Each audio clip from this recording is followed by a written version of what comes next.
மேலும் ஏசாயா புத்தகத்தில் அதிகாரம் 29 வசனம் 12 அது கூறுகிறது, வாசிக்கத் தெரியாதவனிடத்தில் புத்தகத்தை கொடுத்து, அதாவது வாசிக்கத் தெரியாத ஒரு இறை தூதரிடம் அந்த புத்தகத்தை கொடுத்து, நீ இந்த புத்தகத்தை வாசி என்றால், இதை ஓது என்றால் என்னால் இதை வாசிக்க முடியாது என்பார்.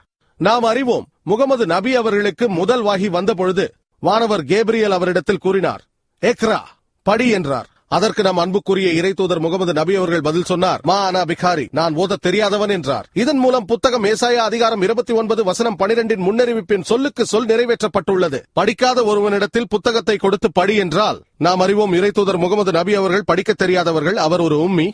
ஆகவே அவரிடம் படி என்று சொன்னதும், நான் படிக்காதவன், மா அனா பிகாரி என்று அவர் பதில் சொன்னார். அன்புக்குரிய சகோதரர்களே, இப்பொழுது டாக்டர் ஜாகிர் நாயக் அவர்கள் ஏசாயா தீர்க்கதரிசி புஸ்தகம் 29ஆம் அதிகாரத்தினுடைய 12ஆம் வசனத்திலே முகமது அவர்களை பற்றி தெளிவாக முன்னறிவிக்கப்பட்டிருக்கிறது என்று சொல்லி அவர் சொல்லுகிறது நீங்க பார்த்தீர்கள். அப்படி என்ன அந்த வசனம் சொல்லுகிறது? வாசிக்க தெரிந்தவனிடத்தில் புத்தகத்தை கொடுத்து நீ இதை வாசி என்றால் அவன் வாசிக்க தெரியாது என்பான் என்று சொல்லி அந்த வசனம் சொல்லுகிறது. ஒருவேளை வாசிப்பு என்பது ஓதல் வைத்தாலே இப்படி இந்த வசனத்தை வாசிக்கலாம். ஓத தெரியாதவனிடத்தில் புத்தகத்தை கொடுத்து இதை ஓது என்றால் அவன் எனக்கு ஓத தெரியாது என்பான்.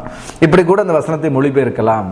ஆனால் இந்த இடத்துல நீங்கள் பார்த்த உடனே என்ன தெரிகிறது என்று சொன்னால், ஹஜரத் முகமது அவர்களிடத்திலே ஒரு தூதன் வந்து சொன்னதாகவும், அதாவது நீ ஓது என்று சொன்ன உடனே ஹஜரத் முகமது அவர்கள் எனக்கு ஓத தெரியாது என்று சொன்னதாகவும், பிறகு அவர் இருக்க கட்டிப்பிடித்த பிறகு திரும்ப ஓது என்று சொன்னால் அவர் ஓத தெரியாது என்று சொன்னதாக புகாரி ஹதீஸிலே 3வது ஹதீஸாக பதிவு செய்யப்பட்டிருக்கிறதை நாம் பார்க்கிறோம்.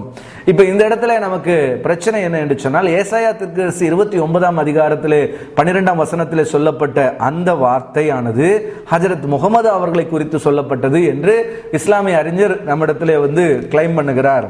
அவர் இந்த வசனத்தை வைத்து நம்மிடத்திலே அவர் கேட்கும் பொழுது நாம் இதற்கான பதிலை சொல்ல வேண்டிய அவசியம் இருக்கிறது, முக்கியமான காரியமாக இருக்கிறது. இந்த வசனத்தை நான் தெளிவாக வாசிக்கும் பொழுது அந்த வசனத்துடைய முந்தைய வசனத்தை நாம் வாசிக்கணும், இந்த அதிகாரத்தினுடைய முந்தைய வசனத்தை நாம் வாசிக்க வேண்டும். ஆதலால் தரிசனம் எல்லாம் உங்களுக்கு முத்திரிக்கப்பட்ட புஸ்தகத்தின் வசனங்களை போது இருக்கும், வாசிக்க அறிந்திருக்கிற ஒருவனுக்கு அதை கொடுத்து நீ இதை வாசி என்றால் அவன் இது என்னால் கூடாது, இது முத்திரித்திருக்கிறது என்பான். அல்லது இதை வாசிக்க தெரியாதவனிடத்தில் இந்த புஸ்தகத்தை கொடுத்து இதை வாசி என்றால் அவன் எனக்கு தெரியாது என்பான் என்று சொல்லி இந்த வசனம் சொல்லுகிறதை பார்க்கிறோம்.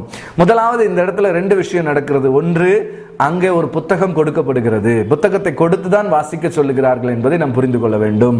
2வது, ஒரு ஆளிடத்திலே கொடுக்கவில்லை, அது 2 பேரிடத்திலே கொடுக்கப்பட்டதாக சொல்லப்பட்டிருக்கிறது. ஒன்று வாசிக்க தெரிந்தவனிடத்திலும் வாசிக்க தெரியாதவனிடத்திலும் கொடுக்கப்பட்டதாக இந்த இடத்திலே வசனம் சொல்லுகிறதை பார்க்கிறோம். அப்போ ஒருவேளை இவர்கள் சொல்லுகிறது போல இந்த வாசிக்க கொடுக்கப்பட்ட புத்தகம் குரான் என்று சொன்னால், முதலாவது ஹஜரத் முகமது அவர்களிடத்திலே புத்தகமாக கொண்டு வந்து குரான் கொடுக்கப்பட்டதா என்று ஒரு கேள்வி எழும்புகிறது. இதை நீங்கள் சிந்தித்து பார்க்க வேண்டும். இந்த வசனத்தை வைத்து கிளைம் பண்ணுகிறதுக்கு அவர்களுக்கு எந்த உரிமையும் கிடையாது. ஏனென்று சொன்னால், வசனத்திலே வாசிக்கும் பொழுது புகாரி ஹதீஸ் 3ஆம் ஹதீஸிலே சொல்லப்படும் பொழுது அவரிடத்திலே ஓசையாக ஒளியாக கொடுக்கப்பட்டது என்றுதான் இஸ்லாமிய அறிஞர்கள் இன்றைக்கு வாதம் வைக்கிறார்கள்.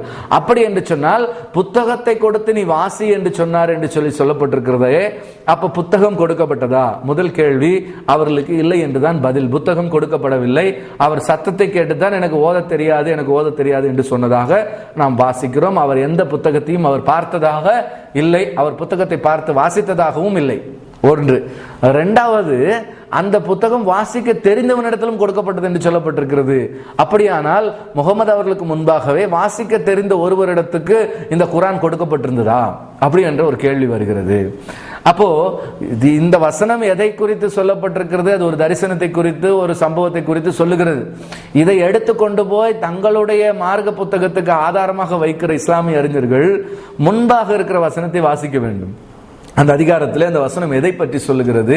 இந்த வசனத்துக்கு தொடர் வசனமாக இருக்கிற முந்தைய வசனம் அல்லது என்றுதான் இந்த வசனம் தொடங்குகிறது. அதுக்கு முந்தைய வசனம் சொல்லுகிறது வாசிக்க தெரிந்தவனிடத்தில் இந்த புத்தகம் கொடுக்கப்பட்டிருக்கிறது என்று சொல்லப்பட்டிருக்கிறது.